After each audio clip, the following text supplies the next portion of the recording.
Bem, o ouvinte da Rádio Bandeirantes soube em primeira mão hoje aqui na abertura do Jornal Gente o resultado da pesquisa do Instituto Paraná Pesquisas para a Prefeitura de São Paulo.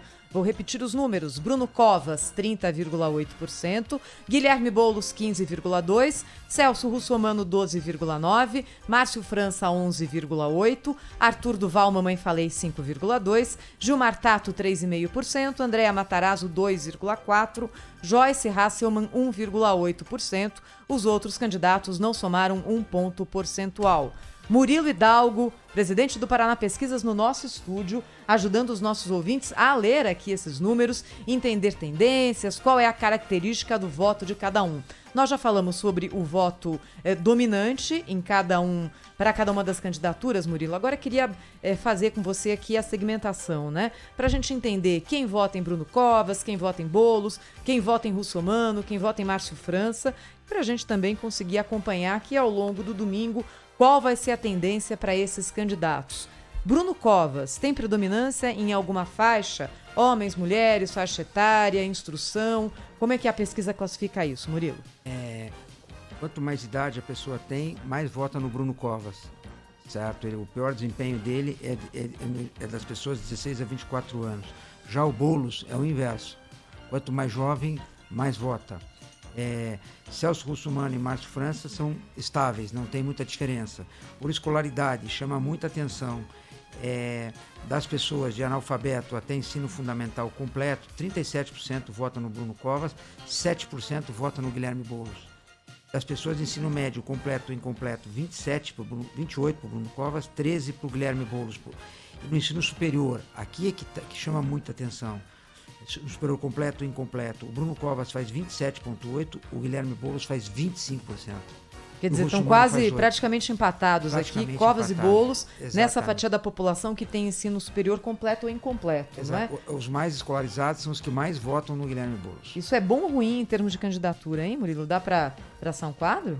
Olha, é difícil, mas assim, é um voto mais consolidado do Boulos, né? É o voto menos vulnerável nas últimas 48 horas. Ou seja, o povão que ele manipula com a sua... Manipula no sentido de... Enfim, ele cresceu defendendo os interesses do povão, etc. Mas o povão não vota nele. Quem vota nele é intelectual, é isso? Exatamente, Cláudio. Os mais intelectualizados são os que mais votam no Guilherme Boulos. Murilo, tem também aí um levantamento a respeito daquilo que a gente tratava na entrevista agora há pouco com o presidente do TSE, né? Ao comparecimento, porque há uma pandemia em curso, porque tem questões que são muito levadas em conta no dia da votação. Às vezes o dia está chuvoso, cai o número de eleitores, né? Quem depende do transporte público para se locomover. Alguns fatores influenciam a ida do eleitor às urnas, além, claro, do estímulo, né? Que o presidente do TSE enfatizou agora há pouco. Como é que está esse levantamento a respeito do comparecimento nas urnas do cidadão aqui de São Paulo, segundo o Instituto Paraná? Olha, nós fizemos a pergunta com relações do dia 15 de novembro, só me diria que com certeza irá votar, 79,5% que com certeza irá votar. É bastante, né, Murilo? É muita gente. Poderá ir votar 9%, não irá votar de jeito nenhum 9,5%. O que chama a atenção são os mais idosos, né?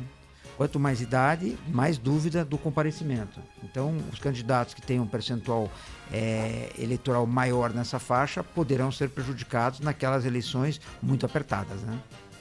Murilo, tem outra informação muito importante, não é, Cláudio? Sobre rejeição dos candidatos, não é? E aqui, mais uma vez, na Pesquisa Paraná, Celso Russomano é quem tem a maior rejeição, e a maior de longe, 45,3% dos eleitores nessa última pesquisa agora disseram que não votariam de forma alguma em Celso Russomano. Quem vem na sequência em rejeição? Boulos, com 27,8%, Joyce Hasselmann, com 23,6%, Bruno Covas com 23%, Gilmar Tato 16%, Arthur Duval, mamãe falei 14%, Levi Fidelix 13%, Márcio França 12%. Ou seja, se a gente olha ali os 4 mais bem posicionados nesse momento, há uma rejeição muito grande a Russomano e o que tem a menor rejeição é o candidato Márcio França, inclusive rejeição menor do que alguns daqueles candidatos considerados nanicos, né? Isso aqui também é algo para a gente observar com muita atenção, né, Murilo? Exatamente. Assim explica um pouco a queda do candidato Celso Russomano. Sua rejeição aumentou consideravelmente. O Boulos também ganhou rejeição, né? Ganhou voto, mas também ganhou rejeição. As pessoas começam a prestar mais atenção no candidato também. Agora, dos candidatos Guilherme Boulos e Márcio França e o Celso Russomano, que estão tecnicamente empatados para ver quem iria ao segundo turno, na fotografia do momento, né? O candidato Márcio França é o que tem a menor rejeição. Isso pode ser um alento à candidatura dele, né? Murilo, qual foi o impacto da propaganda política no rádio e na televisão na eleição desse ano? A pesquisa mostra alguma coisa nesse sentido, né? Sobre a campanha na internet. O que você pode dizer aí para o nosso ouvinte a respeito desse último levantamento que você está realizando antes da realização do primeiro turno em São Paulo? Olha, mostram uma contradição, né, Pedro? Se a gente for ver o Bruno Covas, que tem o maior tempo de televisão, ele cresceu muito. Então ele pode dizer que ele foi beneficiado por isso. Mas, ao mesmo tempo, o candidato Guilherme Boulos, que tem, eu acho que o menor tempo de televisão em relação a Celso Russomano e Márcio França, também cresceu. Então, também podemos dizer que não foi decisivo não ter o tempo no rádio e na televisão, também não foi decisivo para ele não crescer. Mostra que a TV e as mídias sociais hoje estão, TV, rádio e as mídias sociais estão equilibradas. Mas eu acho que o grande item dessa eleição foi a diminuição dos debates e das entrevistas, né? Por isso que a gente parabeniza o Grupo Bandeirantes por ter feito o debate, né, inicialmente. Eu acho que isso teve um impacto grande nas eleições, o fato deles não terem debatido tanto entre eles para o eleitor poder comparar aquele que estava mais preparado no confronto direto. É claro, porque é no debate que você tem ali um contra o outro, um pode perguntar para o outro, responder, comentar a pergunta que foi respondida por um adversário. Na propaganda política, no rádio, na TV, na internet, o candidato diz aquilo que quer, né? Então, e ainda que seja em entrevistas, como nós fizemos aqui no Jornal Gente da Rádio Bandeirantes e na rádio, nos outros programas, né?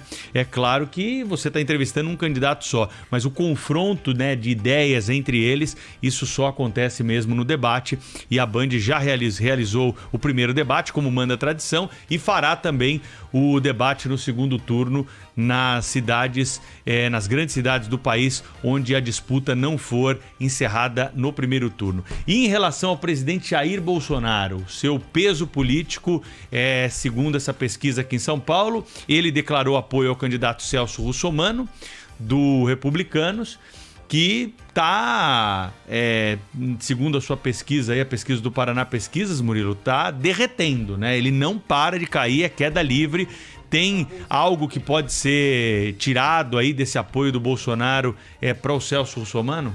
Mostra que o Bolsonaro não conseguiu transferir para o Russomano, né? Certo? Eu acho que é uma interrogação que fica para frente da postura do presidente, né? Que não conseguiu transferir. Vamos ver no Rio de Janeiro também, se ele consegue ir lá ou não, que são as duas candidaturas que ele abraçou, né? Lá no Rio é o Marcelo Crivella, que está brigando para ir para o segundo turno com a Marta Rocha. Com a Marta Rocha. Vamos ver como é que fica. Mas eu tenho uma visão diferente. Eu acho que não ganha nem perde. Eu acho que não tem muita lógica isso. A eleição municipal com a eleição de 2022 são momentos muito diferentes, né? Até porque o presidente não participou da campanha, né? O que se sabe, e é um conhecimento mais digamos assim, dos formadores de opinião, né, de que ele declarou voto ou apoio a Russomano em São Paulo e a Crivella no Rio. No caso do Crivella, ele chegou até a dizer, mas se quiser votar em outro, fica à vontade, né? Então, assim, não houve assim um engajamento muito significativo, né? E de outro lado, também igualmente rejeitado, né? Os índices de rejeição são muito semelhantes, né? O governador de São Paulo, João Dória, também, enfim, esperava-se um papel maior para um papel mais protagonista, né, do governador Dória nessa campanha em São Paulo, não fosse a atitude esperta da candidatura do PSDB de meio que esconder um pouco essa ligação entre Bruno Covas e João Dória. Eu gostaria de saber, sabe, Murilo, se foi possível detectar essa variação da rejeição, né? A gente viu aí que à medida em que o Boulos cresceu também a rejeição a ele. Mas à medida em que o Russomano caiu, também cresceu a rejeição a ele. Como explicar isso? Olha, Cláudio, devidamente aos ataques que eu acho que o Russomano sofreu e os ataques que agora na reta final o Boulos também está sofrendo, né? Eu acho que agora vai acirrando essa reta final, principalmente entre os 3 candidatos, e com certeza tanto a intenção de voto quanto a rejeição dos 3 deve aumentar, e a rejeição também, né? Agora, Cláudio, só para terminar em relação à pesquisa, a gente vê um empate técnico, né, entre os 3 candidatos, com a vantagem para o Boulos e para o Márcio França, que continuam subindo. Para o Russomano é ruim esse momento, porque a curva é ruim. Murilo Hidalgo, do Instituto Paraná Pesquisas, conosco aqui, trazendo em primeira mão, então, essa pesquisa que saiu do forno agora, que você teve destrinchada durante essa primeira meia hora do Jornal da Bandeirantes, gente, de hoje. Murilo, obrigado pela presença aqui. Se houver segundo turno em São Paulo, já tem pesquisa registrada? Sim. Quando vai ser? Quarta-feira de manhã. Quarta-feira de manhã você volta. Quarta-feira de manhã, se tiver segundo turno em São Paulo, a gente volta. E lembrando o nosso ouvinte também que, se houver segundo turno, teremos o debate da Band de quinta-feira, aqui também com transmissão simultânea, claro, da Rádio Bandeirantes, no dia 19 de novembro, quinta-feira da semana que vem. Valeu, Murilo. Um abraço e bom dia a todos.